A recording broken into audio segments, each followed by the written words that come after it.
Hubungan Mesir dengan Israel memanas sejak beberapa minggu belakangan. Hal itu bermula ketika Israel berupaya menyerang Rafah di Gaza Selatan yang berbatasan dengan Mesir.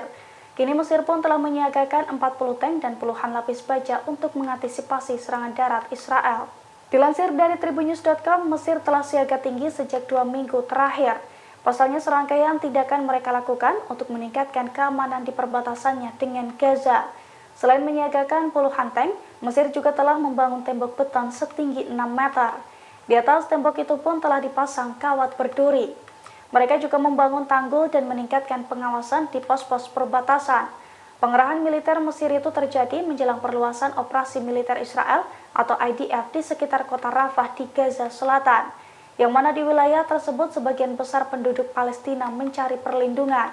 Mesir pun khawatir jika serangan Israel berlangsung, maka warga Gaza akan terusir dari Rafah. Download Tribun X sekarang, menghadirkan lokal menjadi Indonesia.